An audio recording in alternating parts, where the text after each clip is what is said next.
اعوذ باللہ من الشیطان اللعین الرجیم، بسم اللہ الرحمن الرحیم۔ عزیز طلباء و طالبات، آپ سے مخاطب آپ کی ٹیچر سیدہ شمالیہ رواب رضوی۔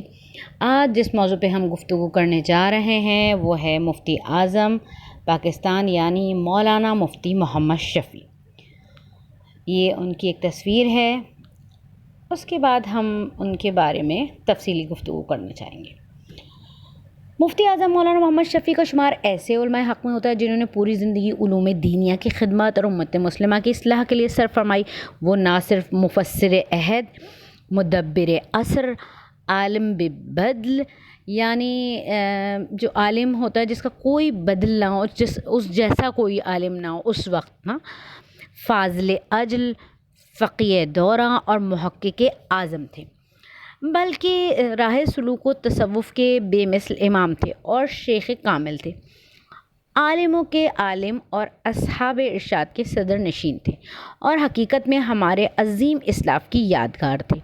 ان کی زندگی ہم سب کے لیے مشعل راہ اور نمونہ ہدایت تھی۔ بات کرتے ہیں آپ کی ولادت و تعلیم کے بارے میں۔ آپ 20 اور 21 شعبان 1314 ہجری بمطابق 1897 عیسوی کی درمیانی شب میں قصبہ دیوبند ضلع سہارنپور میں پیدا ہوئے۔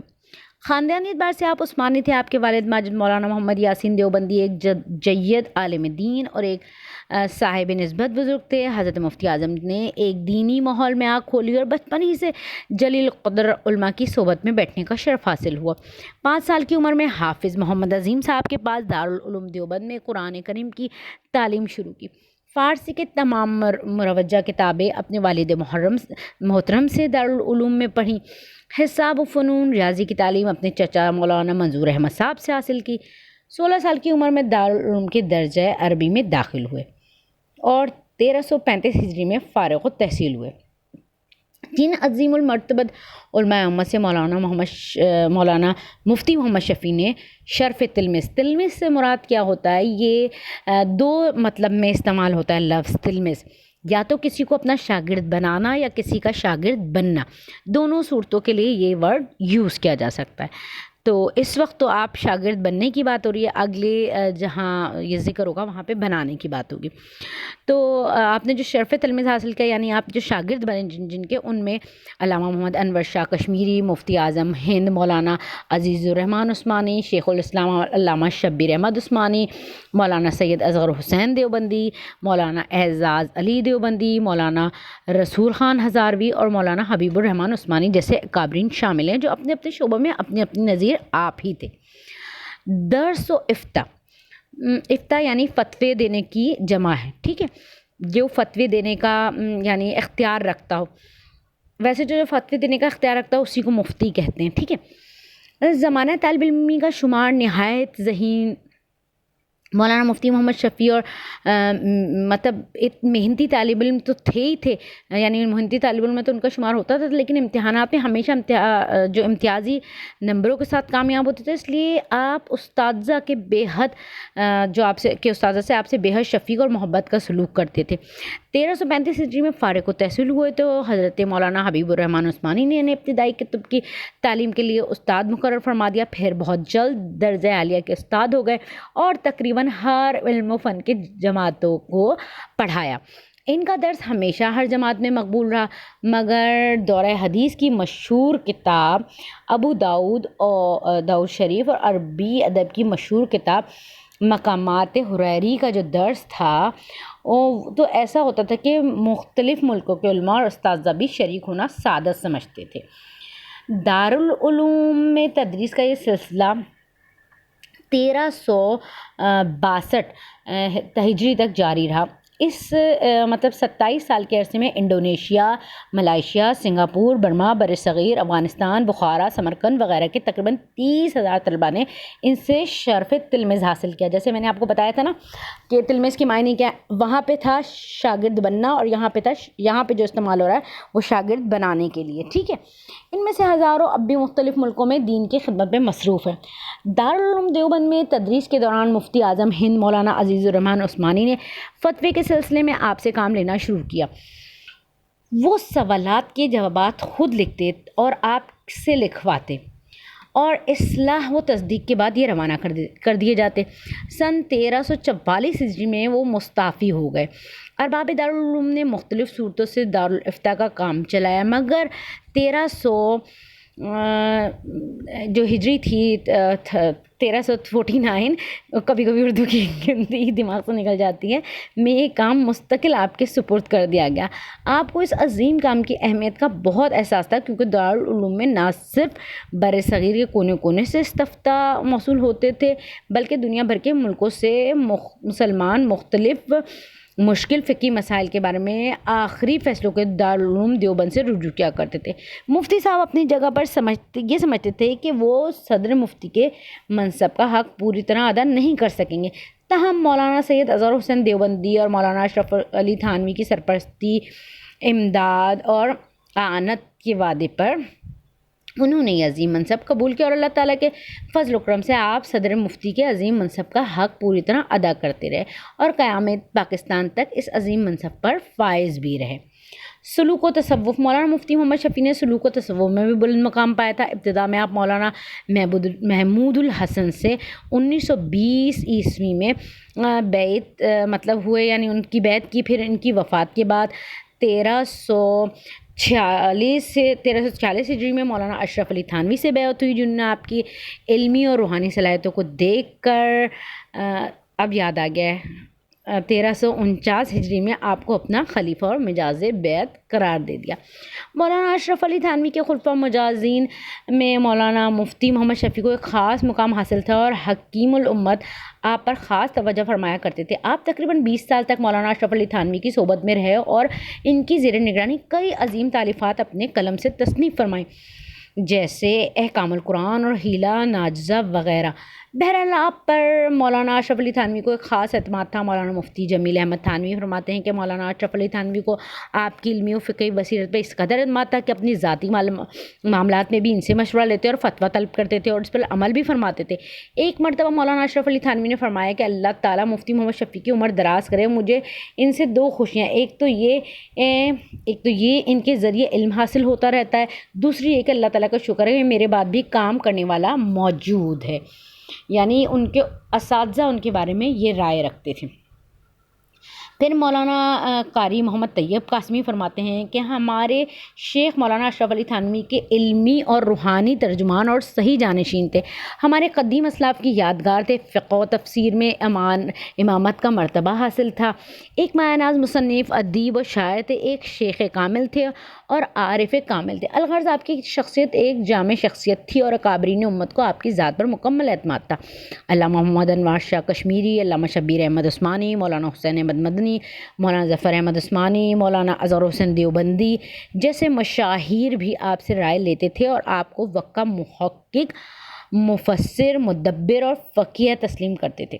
درس و تدریس و تبلیغ و اصلاح کے ساتھ ساتھ تصنیف و تالیف کا بھی آپ کا محبوب مشغلہ رہا اور آپ کے قلم کے فیض رقم سے 300 سے زائد تالیفات منصفہ شہود پر آئیں، جن میں اسلام کا نظام اعراضی، ختم نبوت کامل اور سیرت الخاتم الانبیاء، کشکول، جواہر الفقہ، مقام الصحابہ، مجالس حکیم الامت، احکام القرآن، فتویٰ دارالعلوم دیوبند، عزیز الفتاویٰ اور تفسیر معارف القرآن علمی دنیا کا شاہکار ہیں۔ تفسیر معارف القرآن 8 جلدوں میں مکمل ہوئی، اس دور کا زبردست کارنامہ ہے، جس کے متعلق شیخ الاسلام ظفر احمد عثمانی کی رائے ہے کہ مولانا محمد شفیع صاحب نے اس تفسیر کو لکھ کر تمام علماء و مفسرین پر احسان عظیم کیا ہے۔ سیاسی و ملی خدمت۔ مولانا مفتی محمد شفیع نے دینی و علمی خدمات کے علاوہ سیاسی و ملی خدمات بھی انجام دی۔ آپ نے مولانا اشرف علی تھانوی کی ایما پر تحریک پاکستان میں زبردست حصہ لیا اور کھلم کھلا مسلم لیگ کی حمایت فرماتے رہے۔ مولانا اشرف علی تھانوی جو دارالعلوم دیوبند کے سرپرست اعلیٰ اور علماء دیوبند کے شیخ و مربی تھے، انہوں نے متوسلین اور خلفاء کے ذریعے زعماء مسلم لیگ خصوصاً قائد اعظم محمد علی جناح کی اصلاح اور دینی تربیت کا فیصلہ کیا۔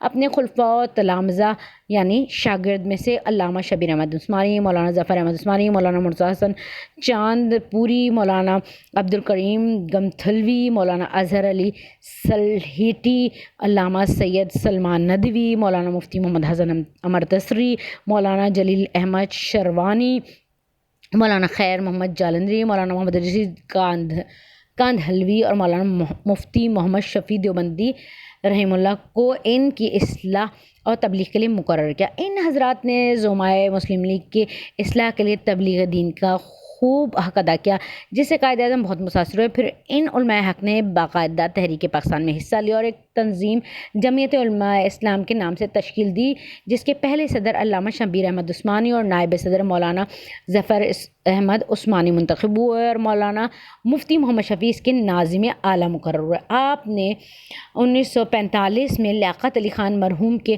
حلقہ انتخاب میں، جہاں کانگریس کا زبردست اثر تھا، مسلم لیگ کی حمایت میں فتویٰ صادر فرمایا، جس کی بدولت ہوا کا رخ بدل گیا اور لیاقت علی خان کامیاب ہوئے۔ اور لیاقت علی خان نے کھلے الفاظ میں اعتراف کیا کہ یہ کامیابی مفتی محمد شفیع صاحب کے فتوے کی بدولت ہوئی ہے۔ اسی طرح سرحد ریفرنڈم میں کامیابی علامہ شبیر احمد عثمانی اور مولانا مفتی محمد شفیع صاحب کے دوروں کی بدولت ہوئی ہے، اور اس کا سرا بھی انہی کے سر ہے۔ اس کا اعتراف خود قائد اعظم نے بھی کیا ہے۔ قیام پاکستان کے بعد علامہ عثمانی کے حکم پر دیوبند سے کراچی کو ہجرت کی اور پھر یہاں آ کر ملک میں اسلامی دستور کے نفاذ اور دینی تعلیم کے لیے جدوجہد کی۔ قرارداد مقاصد کی ترتیب و تدوین اور اس کی منظوری میں آپ کا بڑا حصہ ہے۔ سن 1949 میں علامہ عثمانی کی وفات کے بعد جمعیت علماء اسلام کے مرکزی صدر منتخب ہوئے اور آپ کی ذمہ داریاں اور بڑھ گئیں۔ آپ دستور کی تعلیمات اسلامیہ بورڈ کے ایک اہم رکن ہیں اور بعد میں قانون کمیشن کے ممبر نامزد ہوئے۔ سن 1953 میں علامہ سید سلمان ندوی کی وفات کے بعد تعلیمات اسلامی بورڈ کے صدر منتخب ہوئے اور 1958 تک یہ خدمت انجام دیتے رہے۔ سن 1991 میں مولانا احتشام الحق تھانوی کے قیامگاہ پر ہونے والے جید علماء کے اجلاس کی صدارت فرماتے رہے اور 22 نکات پر مشتمل ایک دستوری خاکے حکومت نے پاکستان کو پیش کیا۔ اس کے ساتھ دینی تعلیم کے فروغ کا بڑا احساس رہا۔ سن 1317 ہجری میں نہایت بے سر سمانی کے عالم میں ایک مدرسہ انہوں نے کراچی میں قائم کیا، جو صرف چند ماہ کے بعد ایک مرکزی دارالعلوم کی شکل اختیار کر گیا، جس میں 2000 سے زائد طلبہ تحصیل علم میں مصروف ہیں اور ملک بھر میں جس کی شاخیں موجود ہیں۔ آپ کا یہ دارالعلوم پاکستان میں دارالعلوم دیوبند کی مثال ہے۔ دارالعلوم سے ایک دینی جریدہ ماہنامہ ابلاغ نکلتا ہے، جو دنیا بھر میں ایک امتیازی شان حاصل کیے ہوئے ہے۔ قیام پاکستان کے بعد پاکستان کراچی تشریف لے آیا اور ایک عظیم الشان مدرسہ دارالعلوم کراچی کے نام سے قائم کیا۔ مفتی صاحب کی تقریباً 100 سے زیادہ تصانیف ہیں، جس میں سب سے مشہور معارف القرآن ہے، جو آپ کی وفات سے 4 سال پہلے آپ ریڈیو پاکستان پر ہفتہ وار قرآن کے لیکچرز کی صورت میں نشر ہونا شروع ہوا، بعد ایسا اسے کتابی شکل دی گئی۔ آپ کی رحلت بہرحال مولانا مفتی محمد شفیع ساری زندگی خدمت اسلام اور خدمت مسلمین میں مصروف رہے اور آخری دم تک درس و تدریس، فقہ و افتاء اور تبلیغ و ارشاد میں مصروف رہے۔ اتنے بڑے عالم اور مفتی اعظم ہونے کے باوجود منکسر المزاج تھے، بڑے خوش اخلاق، خندہ جبیں اور لطیف الروح تھے۔ نہایت سادہ اور صاف ستھرا لباس زیبتاً فرمایا کرتے تھے۔ تحریر اور تقریر میں بڑی مہارت حاصل تھی۔ حافظہ بڑا غضب کا تھا اور عربی ادب کے شاعر تھے اور پاکستان میں تمام علماء دیوبند کے امام تھے اور سرپرست اعلیٰ تھے۔ 9 اور 10 شوال المکرم 1396 ہجری مطابق 5 اور 6 اکتوبر 1976 کی درمیانی شب کو آپ نے رحلت فرمائی۔ 1 لاکھ سے زائد مسلمانوں نے آپ کے جنازے میں شرکت کی اور ڈاکٹر عبدالحی صاحب عارفی نے نماز جنازہ پڑھائی۔ بڑے بڑے علماء کرام نے آپ کی وفات پر گہرے رنج و غم کا اظہار کیا۔ دینی اور حکومتی اداروں میں تعزیتی قراردادیں منظور کی گئیں، تعزیتی جلسے منعقد کیے گئے اور اس معمار پاکستان دینی روحانی پیشوا کو خراج عقیدت پیش کیا گیا۔